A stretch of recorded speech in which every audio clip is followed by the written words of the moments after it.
recteur, Oustaz Talla Kairé, dont la vision et l'engagement portent cette institution, ainsi qu'à son fidèle et dynamique collaborateur, Oustaz Thierno Kairé. Monsieur le chef de village, Serigne Thiénaba Kairé, gardien de nos valeurs et de nos traditions, Imam Ratib Serigne Mor Mbeng, guide spirituel et garant de la sagesse de notre communauté, honorable encadreur, véritable guide et formateur de la jeunesse, chers parents, piliers de l'éducation et source de nos repères, chers camarades, espoir et avenir de notre société, distingués invités, en vos rangs, grades et qualités, permettez-moi, avec un profond respect et une grande considération, de vous adresser mes salutations les plus chaleureuses et les plus distinguées. Assalamu alaikum wa rahmatullahi ta'ala wa barakatuh. C'est avec un réel plaisir et un grand honneur que je prends la parole devant cette auguste assemblée à l'occasion de cette conférence, consacrée à un thème d'une importance capitale. Le rôle du Coran dans la protection de la jeunesse contre les dérives intellectuelles et comportementales. À une époque marquée par de profondes mutations sociales, culturelles et technologiques, la jeunesse se trouve confrontée à de nombreux défis. C'est dans ce contexte que le Coran apparaît comme une lumière, une orientation et une protection pour les jeunes générations. Comme le rappelle Allah dans la sourate Al-Baqarah, sourate 2, verset 2. ذلك الكتاب لا ريب فيه هدى للمتقين. Ce livre sur lequel il n'y a aucun doute est un guide pour les pieux.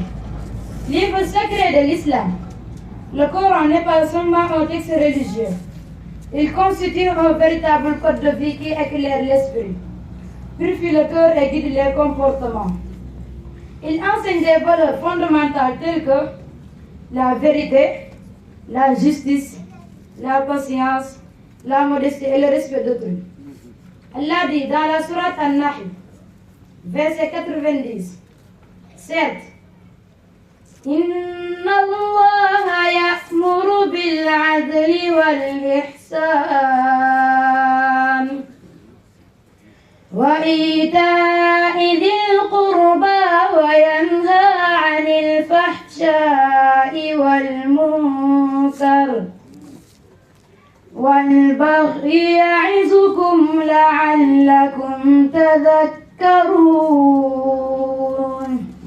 Certes, Allah commande la justice, la bienfaisance et l'assistance aux proches. Et il interdit la turpitude, le blâmable et la rébellion. Face aux dérives intellectuelles telles que la désinformation, les idéologies extrêmes ou la perte de repères, le Coran appelle à la réflexion, à la recherche du savoir et à l'usage de la raison. Dans la sourate Az-Zumar, verset 9, il est dit أَمَّنْ هُوَ قَانِتٌ آنَاءَ اللَّيْلِ ساجدا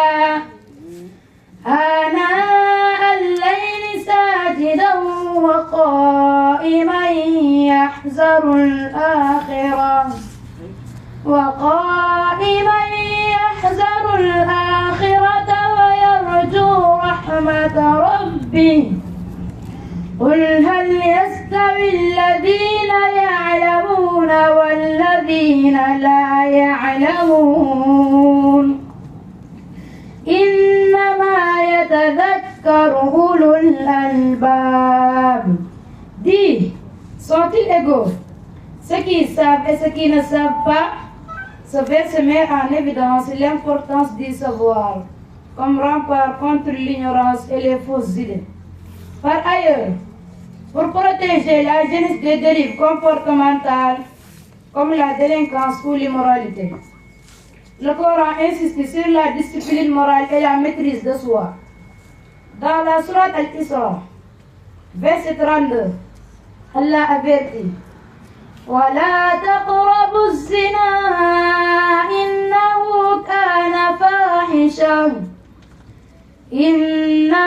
كان فاحشة وساء سبيلا.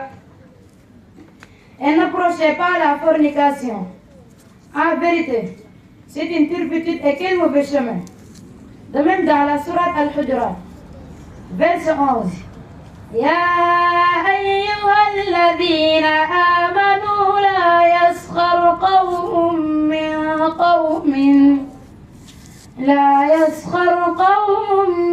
قوم عسى أن يكونوا خيرا منهم ولا نساء من نساء عسى أن يكن خيرا منهن ولا تلمزوا أنفسكم ولا تنابزوا بالألقاب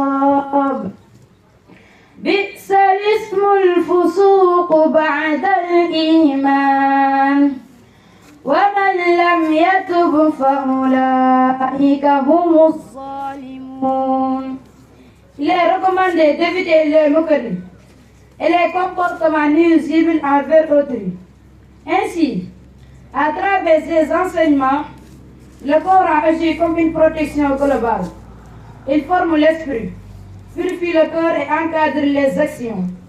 Il constitue une boussole qui permet à la jeunesse de rester sur le droit chemin malgré les défis de la vie moderne.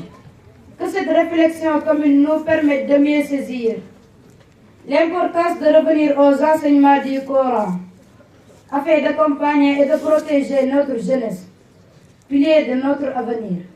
Je vous remercie de votre aimable attention. Assalamu alaikum wa rahmatullahi ta'ala wa barakatuh.